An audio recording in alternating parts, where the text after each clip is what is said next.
Bonjour à tous, c'est MDA5. L'Espagne est championne du monde. Désolé pour mon énervement, mais c'est une folie quand même. L'Espagne est championne du monde pour la deuxième fois de leur histoire. Après... comment dire. Je vous expliquerai tous les matchs face à groupe. Du début de phase de groupe jusqu'à la finale. Et donner mon avis sur tous les joueurs et les récompenses individuelles. Mais avant tout, n'hésitez pas à lâcher votre meilleur like et votre abonnement. L'Espagne a su tirer plus de 25 fois durant cette finale. Et au contraire, l'Argentine ont joué comme des chiens. Désolé pour le terme, mais c'est vraiment la vérité. Avec seulement 2 frappes. Et la première frappe, dites-vous, elle est arrivée à la 117e minute. Donc franchement, l'Argentine a part tacler, faire des fautes violentes et provoquer son adversaire. Ils n'ont rien su faire d'autre. Et c'était aussi la belle image, l'heureux. Vu que Luis de la Fuente avait donné des conseils tactiques à Lionel Scaloni, il se retrouve à Dor finale. Ils ont une très bonne relation, donc je trouve ça une très bonne image cette finale. Parce que sur le terrain, oh là là, les joueurs argentins, comment ça provoque, j'ai vraiment pas aimé ce comportement. Où Leandro Paredes, à chaque fois, il venait d'entrer, il venait déjà faire 2 fautes violentes. Ça y est, Leandro, je sais que t'es violent, mais lâche ton RP violence, je sais pas moi. Mais bref, j'ai été déçu de son comportement et je vais parler des joueurs argentins durant cette finale. Seulement critiqués en France, les Argentins. Ils sont critiqués en Espagne, au Portugal, dans trop de pays. Et personnellement, durant ce match, j'étais de la neutralité la plus neutre. Parce que, je vous explique, l'Espagne avait battu la France 2-0 où ce match m'avait énervé. Du coup, je voulais pas tenir pour l'Espagne. Mais d'un côté, je voulais pas non plus tenir pour l'Argentine parce que maintenant, c'est devenu nos rivaux, la France. Et surtout, leur jeu dégueulasse, c'est toujours faire des fautes. Ce match l'a confirmé qu'ils ont fait ça durant toute cette Coupe du Monde. Donc aujourd'hui, je vais parler des comportements dégueulasses des Argentins et essayer de réagir avec vous parce que certes, c'était le dernier match de Messi. Messi, on ne l'a pas vu durant ce match. Il s'est bien fait calmer par les latéraux de Pedro Porro et Marc Cucurella. Mais Lionel Messi a quand même réalisé une très bonne Coupe du Monde où malheureusement Kylian Mbappé finit meilleur buteur de la Coupe du Monde all-time. Félicitations à Kylian car il a seulement 27 ans et il arrive à réaliser ce genre de performance. Et aussi, avant de faire cette vidéo, j'aurais bien voulu vous faire 2-3 vidéos après le débrief du match France-Angleterre où c'était magique, donc je vais le faire après. Et j'aurais bien voulu faire l'avant-match France-Angleterre et Argentine-Espagne, mais malheureusement le temps n'était pas avec moi. Mais bref, je félicite les Espagnols pour votre beau football durant cette Coupe du Monde. Vous avez su vous réveiller petit à petit parce qu'en phase de groupe, je me disais, franchement, l'Espagne, c'est pas l'équipe la plus verdoyante, la plus intéressante. Et ils ne remporteront sûrement pas le mondial. Mais au final, ils m'ont bien fait taire comme pas mal de gens. Donc félicitations à l'Espagne. Et qui aurait cru que le match allait se finir en prolongation. Par contre, c'était une des finales les plus ennuyantes sans manquer de respect. En première période, si je suis totalement honnête, j'ai dû m'endormir 5 minutes pour vous dire franchement le match qui était... J'ai failli m'endormir. Il était tellement endormissant même en seconde période. Normalement en seconde période j'ai su tenir. Et les prolongations étaient un peu mieux je trouvais. Mais l'entrée de Ferran Torres, je me suis dit c'est mort pour l'Espagne. Qui aurait cru que Ferran Torres serait le sauveur de l'équipe d'Espagne? Personne n'aurait pensé à ce genre de scénario. Et pourtant, Ferran Torres marque à la 106e minute. Et en 2010, donc il y a 16 ans en arrière, Andrés Iniesta avait marqué à la 116e minute de jeu. Donc sur le même score d'ailleurs. Donc franchement, je sais pas s'ils ont les Espagnols à leur prolongation à chaque finale qu'ils disputent. Mais ça a l'air d'être efficace. Donc félicitations. Et maintenant, parlons des joueurs un par un et nous allons finir par les trophées.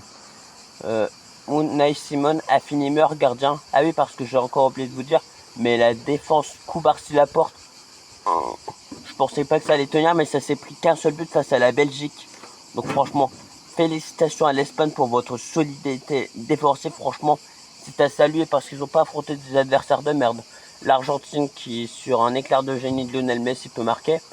La France avec notre quatuor offensive et le Portugal. Donc franchement, l'Espagne c'est à saluer. Et malheureusement, le meilleur match qu'ils auront fait les Espagnols, ça aurait été face à nous, la France, où ils ont gagné 2-0 sans trop douter non plus. Mais voilà, faut essayer de s'en remettre de cette défaite pour nous les Français, parce que je vous mens pas, c'est dur à s'en remettre. Mais les joueurs, de ce que j'ai vu de la vidéo de l'équipe de France vlog, ils se sont vite remis. Après, comme on dit, les joueurs disputent 60 matchs par an. Mais c'est quand même une Coupe du Monde, ça se passe tous les 4 ans et peut-être que c'était leur seule Coupe du Monde, qui sait pour certains joueurs. Donc voilà. Et continuons. Marc Cucurella, il a réalisé une Coupe du Monde sensationnelle. Quand je vous dis sensationnelle, c'est vraiment défensivement, offensivement. Et franchement, Marc Cucurella, c'est un joueur, certes, qu'on l'adore ou qu'on le déteste, on peut quand même avouer que c'est un joueur qui est trop fort, franchement. Marc Cucurella, c'est un joueur hyper fort. Maintenant, il a rejoint le Real Madrid, malheureusement, parce que j'aimais. Parce que comme club anglais, j'adorais Chelsea, mais malheureusement, Marc Cucurella est parti de Chelsea Football Club. Mais bref, faut quand même avouer que Marc Cucurella, il était trop fort. La charnière, Laporte, j'étais plutôt assez craintif. Je me disais, non, Laporte, t'as pas fait une très bonne saison à Bilbao et tu veux commencer titulaire avec l'Espagne. Mais au final, certes, il n'a pas été comment dire, c'est pas qu'il n'a pas été performant, mais à chaque fois il y avait un bon placement qui permettait de ne pas utiliser sa vitesse, qui était plutôt assez. En fait, le problème avec Laporte, c'est qu'il n'est pas très rapide. Du coup, heureusement qu'il a eu un beau placement comme Thiago Silva lorsqu'il a remporté LDC avec Chelsea. Ce n'était pas le joueur le plus rapide, mais il avait tellement un bon placement qu'il pouvait rien faire. Koubarsi, lui, au final, au contraire, il a su apporter de la vitesse. Balle au pied, il était franchement très bon. Donc, franchement, la charnière, elle a été très solide. Pedro Porro aussi. Au départ, c'était Marcos Llorente qui commençait titulaire, mais Pedro Porro, au fil des matchs, a su montrer qu'il devait être titulaire. Et après, il n'est plus sorti du 11 de la part de Luis de la Fuente. Milieu, je crois que c'était un milieu Fabian Ruiz. Pedri n'était pas titulaire parce qu'il faisait des performances plutôt catastrophiques. Heureusement, là, il a fait une très bonne entrée. Et Fabian Ruiz, franchement, joueur, c'est pas le joueur qu'on voit le plus, mais qu'il est efficace, comme on dit. À côté de lui, Rodri, franchement. Rodri, je me disais, ouais, il est finito, mais au final, il a réalisé une Coupe du Monde, comme à l'Euro 2024, où il était trop fort. Où notamment, il a fini meilleur joueur de la Coupe du Monde. Donc c'est pour vous dire ses performances. Et en 10, Daniel Mo, le problème avec Daniel Mo, c'est que sur un éclair, il est trop fort, mais parfois, lorsqu'il est bien placé, il tord des frappes, mais à chaque fois ou presque, ça s'envole. Mais sinon, à part ça, Daniel Mo, il a réalisé une très bonne Coupe du Monde. À gauche, c'était Alex Baena, parce que Nico Williams a été blessé toute la Coupe du Monde. Heureusement qu'il est entré quelques fois en cours de jeu quand même pour apporter beaucoup, dont notamment une passe D sur Ferran Torres. Donc félicitations Nico Williams pour sa passe décisive.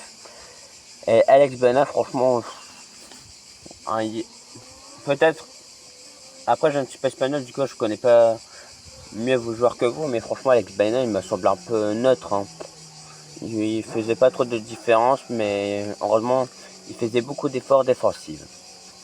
Mikel Oyarzabal durant cette finale et face à la France, franchement, en phase du groupe, excellent. Même en 16e de finale, excellent, mais après Mikel Oyarzabal a disparu petit à petit et il se faisait remplacer très tôt vu ses performances. Ils étaient assez décevantes durant les quarts, les demi et la finale. Lamine Yamal, franchement plutôt assez moyen parce qu'il y avait des matchs où il était très bon. Mais là je trouve qu'il s'est quand même fait pocket par Tagliafico. Se faire pocket par Tagliafico en 2026, faut se le faire. Après vous allez me dire oui mais excusez-moi. Oui mais il y avait 2-3 joueurs argentins. Certes, mais quand même Lamine pourrait pu faire un meilleur match. Mais sinon Lamine Yamal à 19 ans il aura tout soulevé sauf la LDC. Il lui manque plus que la LDC. Parce que 19 ans.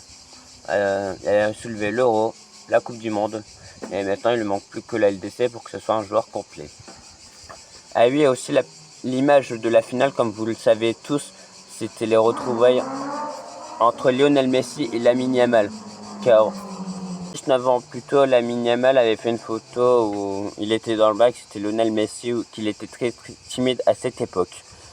Donc franchement, belle image. Et maintenant, parlons un peu de la défaite des Français 6-4 pour la petite finale. Où franchement, les Anglais, oh là là, c'était un match tellement ouvert. Par contre, la défense française, elle a été catastrophique. Se prendre 6 buts en Coupe du Monde, je crois que ce n'était pas arrivé depuis 1960-64. Donc c'est pour vous dire que franchement, très inquiétant. En première période, on perdait quand même 4-0. Heureusement, après, on a su se réveiller sur un doublé de Kylian Mbappé qui, d'ailleurs, finit meilleur buteur de cette Coupe du Monde. Et on a vu Lionel Messi être en larmes après le match face aux Espagnols. mais comme je disais, ouais, Bukayo Saka marque un triplé, Kylian Mbappé un doublé. Donc franchement, je suis un peu déçu quand même de l'équipe de France. J'attendais clairement mieux. Et au final, ils auront quand même fait une bonne Coupe du Monde, faut être honnête, mais pas à nous attendre. Donc voilà, c'est dommage quand même. Et Michael Olise n'aura...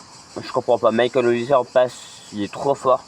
Mais pour finir, c'est un peu catastrophique, alors qu'au Bayern Munich, on le voyait faire des frappes magistrales. Le Michael Olise, ça sera le seul attaquant titulaire qui n'aura pas su marquer un seul but. Mais ouais, franchement, défensivement catastrophique. Mike Maignan, je disais, ouais, on va aller loin, on a un très bon gardien, mais au final, il n'a pas été très rassurant lui non plus. Donc voilà.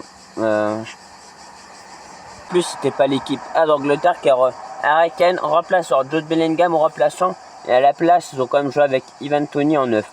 Donc c'est pour montrer que l'Angleterre aurait pu être meilleure. Mais ouais, franchement déçu de l'équipe de France quand même durant ce match et durant la demi-finale face à l'Espagne. Mais c'est comme ça, il faut l'accepter. Donc c'était le dernier match de Didier Deschamps, on l'a vu partir en larmes.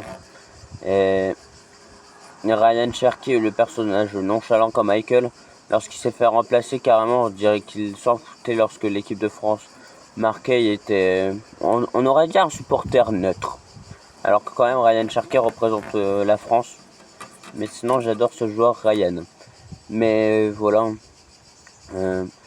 En tout cas, c'était un grand plaisir de vous faire des vidéos à chaque fois durant cette Coupe du Monde, avec des décors différents, mes émotions différentes. Mais ouais, ça me fait bizarre quand même de se dire que la Coupe du Monde est finie. Parce que j'aurais pas mal vibré avec vous quand même. J'aurais voulu faire plus de streams, mais malheureusement j'en aurais fait qu'un seul pour le premier match en Coupe du Monde. Mais et la prochaine Coupe du Monde, lorsqu'elle se passera, j'aurai 19 ans. Donc voilà.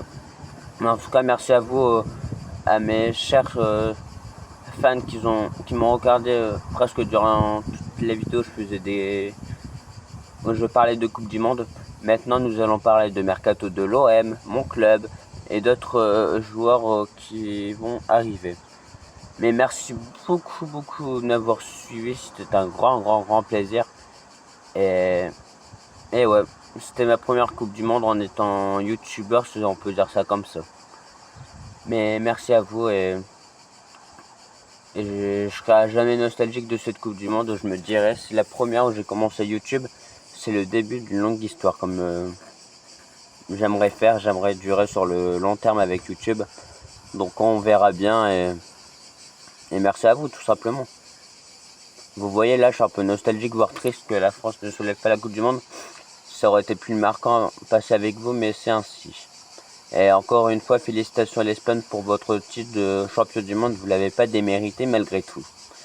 Merci à vous de m'avoir suivi et on se retrouve à très bientôt pour des vidéos mercato et voilà. Merci à vous et les championnats européens de toute façon vont bientôt reprendre. Donc restez branchés et bonnes vacances à tous. Merci à vous.